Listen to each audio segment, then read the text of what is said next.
So good evening, guys. So let's check in BTC also. So BTC तो अभी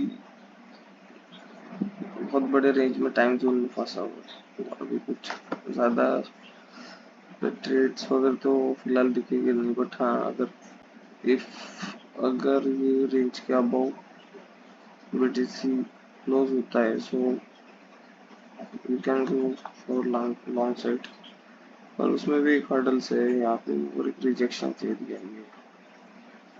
This is also important area in BTC. Then we discuss about gold.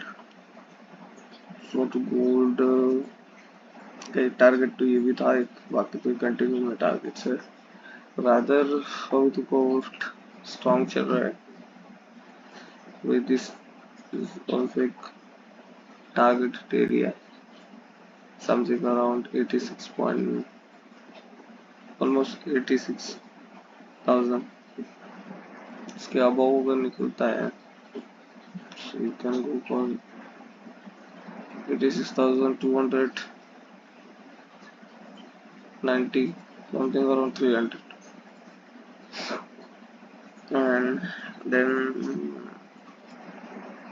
below that area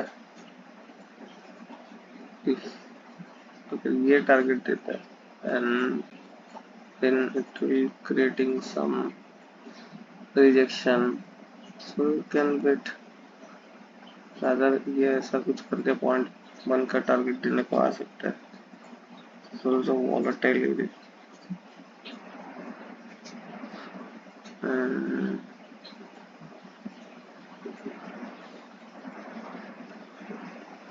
for that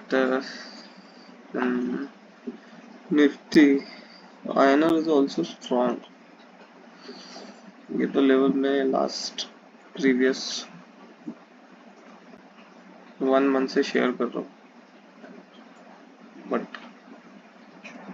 तो फिलहाल reject हुआ है, but INR is also in big time frame strong, so for me INR is very strong, अभी भी strong है, काफी strength है। rather than you can check also Nifty index। मैं कल ये लास्ट वीडियो में भी बताया था, कल भी बताया था, मतलब लास्ट इसका प्रीवियस वीडियो में भी बताया था। दिस इज ऑल्सो 0.6, दिस 0.5, तो ये मंडे का ओपनिंग में भी 0.5 0.6 था top. If BTC will break down this area की टारगेट एरिया, तो 0.7 आराम से मिलने देखने को मिलता था। तो मॉर्निंग में फर्स्ट 1 आवर के अंदर अंदर ही 1 to 2 आवर्स के अंदर अंदर टारगेट दे दिया था ऑलमोस्ट। एंड देन इसके बाद भी प्रीमियम्स भी अच्छे खासे नहीं चले, premium was very volatile in that trend, that is also the support area in Nifty index। so if जब तक कि ये रेंज ब्रेक डाउन नहीं होता तब तक के प्रीमियम्स में भी कोई ऐसा खास मोमेंटम नहीं मिलेगा। इफ अगर मार्केट तुमको यहाँ कहीं ओपनिंग में मिलता है in this area also, if अगर आज के ओपनिंग प्राइस से तो तुम 0.5 0.6 एरिया नहीं इस एरिया के रेंज में अगर मॉर्निंग टाइम में ओपनिंग प्राइस में तुमको कोई मिलता है निफ्टी, सो देन एक शॉर्ट साइड का ट्रेड देख सकते हो तुम इजीली, बिकॉज अगर ये इस एरिया के आसपास से रिजेक्ट करेगा स्ट्रांगली इस एरिया में इन 15 मिनट्स टू 10 मिनट्स के आसपास, सो तुम एक टारगेट पकड़ सकते हो एटलीस्ट पॉइंट फर्स्ट ही है, और इसके अब वो नीचे में बिलो में जाता है तो सेकंड टारगेट है। एकदम इजीली तो निफ्टी इतने इजीली इस एरिया को ब्रेक तो करेगा नहीं, एटलीस्ट 1-2 दिन लेगा इसको। सो उसके बीच में क्या करता है ये दिन देखो थोड़ा सा, एंड प्राइस के साथ साथ चलो, रिफ्लेक्शन देखो उसका। अगर ये कल यहाँ कहीं अगर ओपन होता है इस प्राइस में, इस एरिया में, so you have to wait at least जब तक कि कोई रिजेक्शन ना दिखाए मार्केट। एंड यहाँ इस यही एरिया रहेगा, that is selling area. After अगर इसके ऊपर जाता है तो थोड़ा फिर मार्केट प्रॉब्लमेटिक करेगा, because this area is only for rejection. अगर इसके ऊपर जाता है तो देन व्हाट हैपन, ये अगर यहाँ से नीचे भी आता है सब कुछ, सो देन एक बुलिशनेस दिखाने को ट्राई करेगा इन फ्यू डेज। और अगर यहाँ से रिजेक्ट होकर इसके नीचे क्लोज करता है, this is I am considering as a low. So if अगर तुमको चेक करना सपोर्ट, वीडियो चेक करके भी तुम देख सकते हो, इज नॉट इश्यू। ये एरिया एक क्रूशियल रहेगा। सो इफ इस एरिया से अगर निफ्टी रिजेक्ट होता है, so then you have to plan for downside. And also bank Nifty,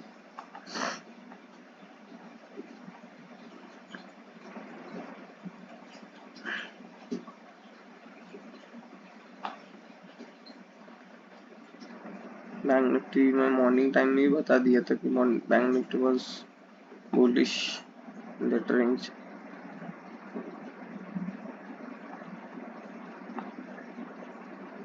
तो बैंक निफ्टी के लिए ये मेन एरिया है, that is the main key area of bank Nifty.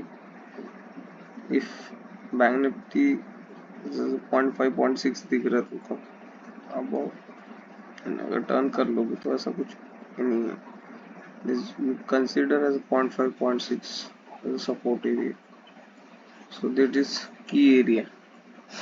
If जब तक कि इसके नीचे क्लोज नहीं देता है तब तक के बैंक निफ्टी थोड़ा पॉज मोमेंटम में ही रहेगा, आइदर वो ट्राई करेगा फिर ऊपर जाने के लिए।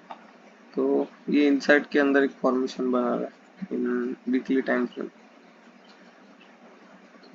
बैंक निफ्टी वीक जब होगा जब इसके लो के पास आएगा या इस रेंज के नीचे क्लोज करने को ट्राई करेगा, इस रेंज के बीच में भी, तो देन बैंक निफ्टी बेरिश हो साइड में ट्राई कर सकता है। अभी तो फिलहाल बैंक निफ्टी एक साइडवेज जोन की तरह रिएक्ट करेगा, बहुत ज्यादा स्ट्रेंथ भी नहीं दिखाएगा फॉर डाउन साइड जब तक कि ये रेंज को निकालेगा नहीं।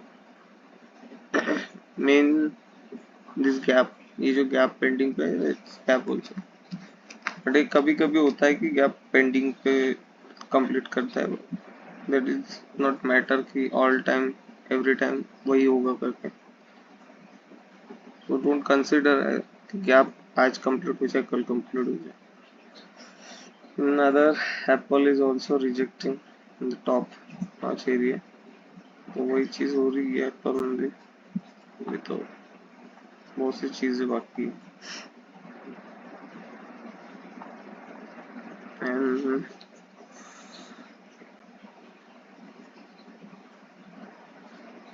also you can check CNX Nifty few, तो यहाँ पे भी एक हर्डल्स बीच में कंटिन्यू कर ही रहा है। also in Infosys टेस्ट करके आया है all time high, all time high के पास ही ट्राई कर रहे सपोर्ट एरिया बनाने का। सो देखते हैं अभी यहाँ क्या करता है, बिकॉज इफ अगर इस लो के पास में अगर आता है तो ये थोड़ा वीक होने को ट्राई करेगा। Rather Infosys is very good, strong strength। So you consider red green का जो भी कॉम्बिनेशन है, रेड एंड ग्रीन स्लो, ये सपोर्ट एंड रेजिस्टर की तरह रिएक्ट कर सकता है। इसके पीछे रीजन है, कैलकुलेशन ऑल्सो। सो इन बीटीसी वही होने वाला है। सो अभी तो निफ्टी कल वॉच करो, थोड़ा स्टार्टिंग 1 आवर्स में थोड़ा अवॉइड करो trades, and wait and watch करके ही कोई ट्रेड फाइंड करो एंड उसके बाद में इंटर करो। So you get better risk reward. ना भी ज़्यादा ट्रेड्स रहते भी नहीं फॉर अ स्कैल्पर और एनी अदर पर्सन, ज़्यादा बहुत से ट्रेड्स रहते नहीं है। सो एटलीस्ट इफ आपको भी सेटअप मिलेगा, you have to wait at least for the confirmation. Confirmation means at least red green combination ना दो, या उसका 0.5 0.6 को ब्रेक करना दो, उसके बाद में या तो 0.5 0.6 पे एक बार रेजिस्ट करो। जैसे कोई अगर ये एरिया 0.5 0.6 का एरिया है, इसमें अगर रेजिस्ट कर रहा है स्ट्रांगली, स्ट्रांग स्ट्रेंथ में, मीन्स ये एरिया 0.5 0.6 से कुछ कंसिडर कर सकते हो। जब तो ये ऐसा एरिया में स्ट्रेंथली मार्केट रिजेक्ट नहीं करेगा तब तक कि वो डायरेक्टली नीचे आने को भी ट्राई नहीं करेगा। मैंने ये रिजेक्शन कल ही पता चलेगा। डायरेक्ट गैप डाउन खुलता है मार्केट तो don't go short side, because इतना तो पॉसिबिलिटी नहीं है कि डायरेक्ट गैप डाउन खुल जाएगा। कैसे एरिया में एकदम से कोई भी डॉजी के इनसाइड को डायरेक्टली ब्रेक करने मार्केट एकदम ट्राई नहीं करता है। बट इफ पॉसिबिलिटी अगर ब्रेक डाउन करता भी है तो you have to wait for retracement, because तभी प्रीमियम स्टेबल होगी और अदर प्रीमियम्स में भी ग्लिच रहेगा फिर। So that is for the day. Hope you can learn from this video. Stay tuned, stay connected, and thank you for the day.